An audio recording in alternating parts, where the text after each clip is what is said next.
하나님의 은총과 축복이 여러분의 삶 속에 가득하기를 주님의 이름으로 축복합니다. 오늘 이 말씀을 성전 설교라고 말합니다. 오늘 본문의 말씀을 보니까 에레미야가 하나님께서 에레미야로 하여금 어디 가서 말씀을 전하라고 했어요? 2절에 보니까 너는 여호와의 집 문에 서서, 너는 여호와의 집 문에 서서, 이 성전 입구입니다. 성전 입구에 서서 이 말을 선포하여 이르기를 여호와께 예배하러 이 문으로 들어가는 유다 사람들아. 이제 이 문으로 예배하러 들어가는 사람들에게 선포되는 하나님의 말씀이에요. 여러분들이 쭉 읽으면서 느끼셨겠지만 성전에 들어가는 사람들, 분명히 그들은 하나님께 예배하기 위해서 들어갑니다. 근데 그들의 실상은 어때요? 이 성전 안에서도 그렇고 성전 밖에서도 그렇고 그들의 삶도 그렇고요. 결코 하나님께 기쁨이 되는 삶을 살지 못합니다. 성전에 들어가서도 온전한 예배로 하나님 앞에 드리는 게 아니라 우상 숭배와 가증한 것들, 그런 것들로 가득 채워져 있는 성전을 너무 더럽혔고, 그리고 하나님의 백성이라고 자신하는 그들 역시 삶이 더럽혀져서 볼 수가 없는 겁니다. 그러면서도 그들은 뭐라고 얘기해? 여기가 바로 성전이다. 여기가 바로 하나님이 함께하는 곳이다. 성전이 우리 가운데 있기 때문에 우리가 복을 받을 것이며, 또 이 성전이 여기 있기 때문에 우리가 예배를 드리며 하나님께 복을 받을 것이다. 그런 생각을 갖고 있었던 겁니다. 근데 성전은 어때요? 성전은 여러분 건물입니다. 물론 거기 하나님의 영광이 임하여서 하나님을 예배할 수 있는 자리지만, 거기 들어와서 예배하는 자들이 예배드리지 않는다면 그건 성전이 아닌 거예요. 그래서 오늘 이 성전이 의미가 없다라는 것을 이야기하는 것이 실로의 성전 이야기를 합니다. 이 애굽에서 출애굽해서 가나안 땅에 정착하면서 가장 먼저 성막이 정착되었던 곳 실로, 어떻게 되었지요? 사사기에 보면 실로 제사장 엘리 제사장이 있었지요. 엘리 제사장 두 아들 홈리와 비느하스 이 법궤를 들고 전쟁에 나갔다가 두 아들 죽고, 그리고 이 법궤를 빼앗기면서 이 실로 성전은 그걸로 끝난 거예요. 그걸로 끝난 겁니다. 그리고 완전히 이제 실로의 성전의 의미가 사라져버려요. 법궤도 없죠. 제사장도 없지요. 실로는 더 이상 하나님을 예배하는 공간으로 그 기능을 할 수가 없게 된 겁니다. 그 실로 성전이 사라져버렸어요. 그리고 나중에 북이스라엘 역시 베델이라고 하는 곳에 단을 쌓고 거기에 우상을 만들어 놓고 하나님을 예배한다고, 여호와를 예배한다고 그렇게 얘기했었습니다. 하나님께서 그 북이스라엘도 지금 현재 상태는 다 멸하여서 다른 땅에 살고 있고, 그리고 뒤섞인 민족들이 살고 있기 때문에 더 이상 하나님의 백성이라고 부를 수 없는 그런 상태가 된 겁니다.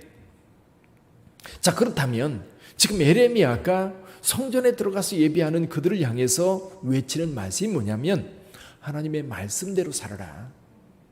그럼 또 한 가지 예를 드는데, 이스라엘 백성들이 애굽에서 나왔을 때 하나님께서 이스라엘 백성을 애굽으로 이끌어낼 때에 하나님과 이스라엘 백성들 사이 언약을 맺습니다. 출애굽 19장에 나오는 말씀이죠. 나는 너희의 하나님이요 너희는 내 백성이라.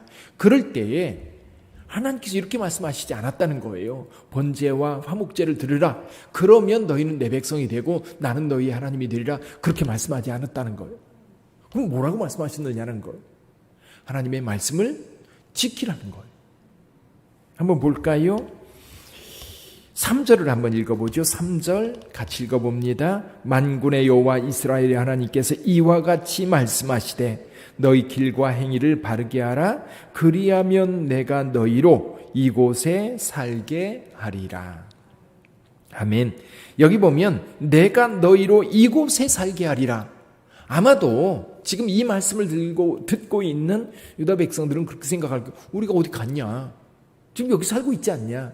근데 에레미야는 지금 분명히 북방으로부터 오는 그 세력을 보고 있는 거예요.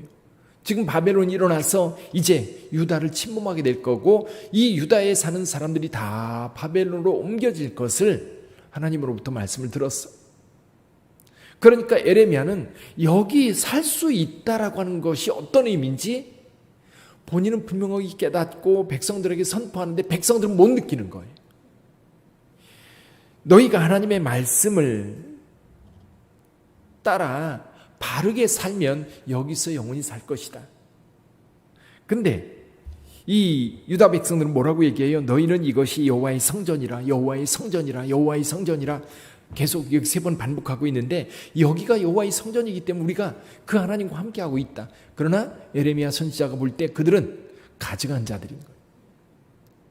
여러분 주변에도 우리 교회는 그런 경우 없는데요, 주변에 그런 경우가 있을 거예요.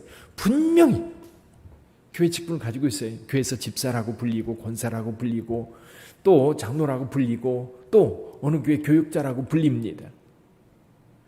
근데 차라리 그런 이름이라도 없으면 그런 일을 할 텐데,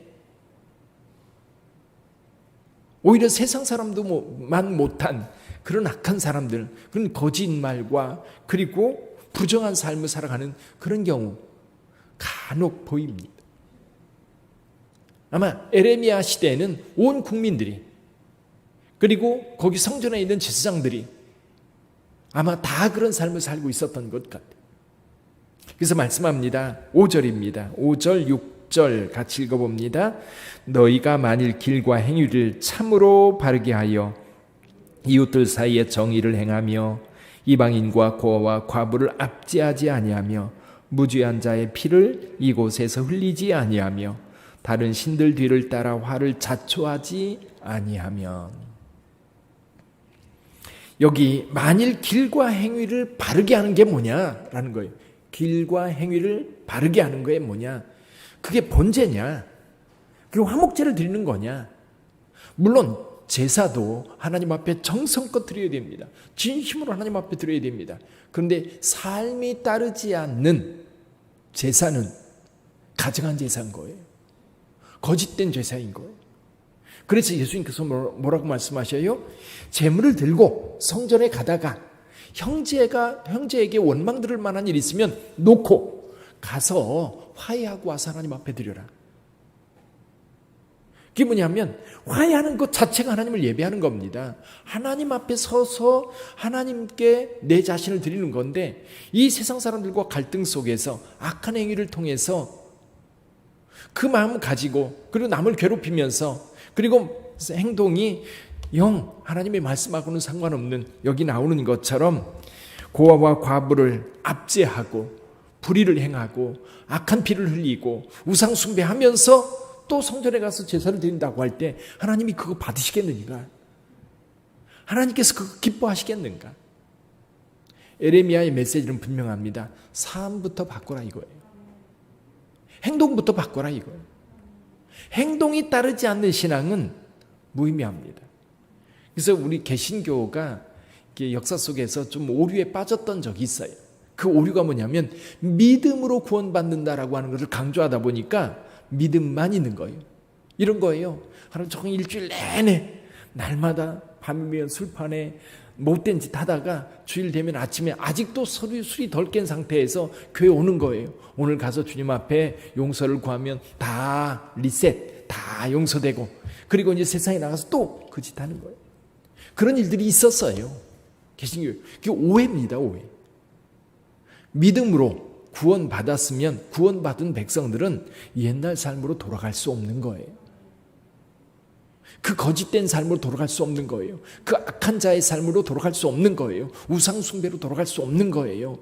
그런데 그저 주일날 한번 나와서 회개하면 하나님이 다 용서해 주신다고 그랬으니까, 또 심지어 구원파에서는 뭐라고까지 얘기해요? 미래의 지을 죄까지도 다 용서해 줬으니까, 그래서 구원파에서요 살인도 서슴지 않았던 거예요. 좀 어떠세요? 살인도 강금 폭행하는 것, 그런 거를 죄라고 생각하지 않았어요. 그래서 세월호 사건이 일어났을 때 선장이 다른 사람 다 죽어가도 아무렇지도 않게 그 배를 빠져나올 수 있었던 거예요. 배든 비행기든 선장, 서구 사회에서는요 선장들이 항상 마지막으로 나와요. 아니면 배와 함께 죽든지. 세월호 사건에 그 사람들이 구원파였거든요. 그러니까 왜곡되는 거예요. 그러니까 에레미야 시대에도 그랬던 거예요. 그럼 오늘 우리의 메시지는 뭐냐? 예수님께서도 뭐라고 말씀하셔요? 산상수훈 마태복음 5장, 6장, 7장 결론이 뭐였느냐 이겁니다. 내 말을 듣고 행하는 자는, 내 말을 듣고 행하는 자와 내 말을 듣고 행하지 않는 자, 듣는 건 똑같아요. 예수님 자리에 와서 거기 앉아서 예수님 말씀을 들어요. 거기는 모든 사람들이 비판적으로 예수님 말씀을 듣지 않았어요. 다 은혜 받았어요. 아멘 했어요. 근데 그 부류가 둘로 나눠져요. 듣고 행하는 자와 듣고 행하지 않는 자. 행하는 자가 진실로 예수를 믿는 자이고요. 행하는 자가 하나님 앞에 의로운 자인 거예요.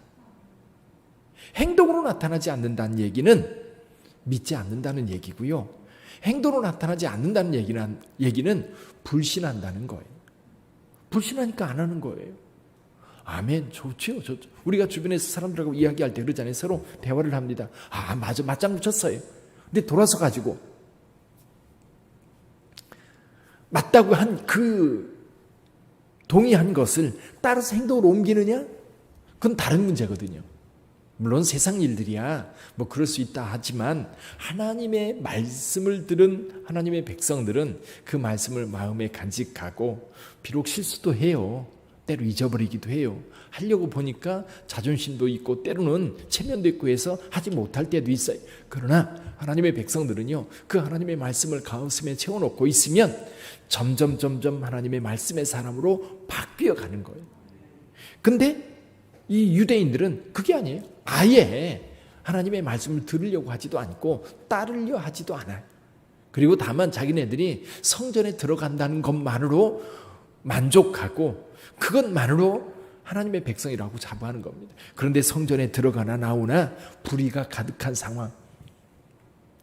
그렇다면 오늘 우리는 중요한 게 뭐예요? 하나님을 진심으로 예배하는 것과 아울러서 동일하게 세상 속에서도 하나님을 예배하는 예배자의 모습.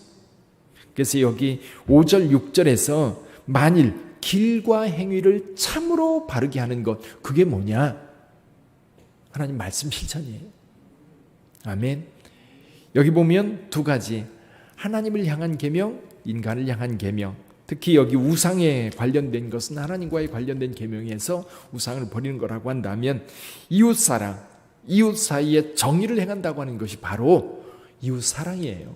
고아들을 돌보고 과부들, 나그네들을 돌보고 무죄한 피, 악한 피를 흘리지 않고, 이게 뭐예요? 하나님의 말씀을 따라 의롭게 살아가는 것입니다. 오늘 저와 여러분들이 하루를 살아갈 때에도 뭐 여기 계신 분들은 결코 악하게 살지 않으실 겁니다. 맞아요. 자, 하나님 앞에 늘 서는 분들은, 진심으로 서는 분들은 악하게 살 수가 없어요. 왜? 여기 하나님 앞에 기도할 때 그 모습 그대로 하루 종일 살거든. 그래서요, 하나님을 떠나 있는 시간이 많으면 많을수록 세상과 가까워지는 거예요.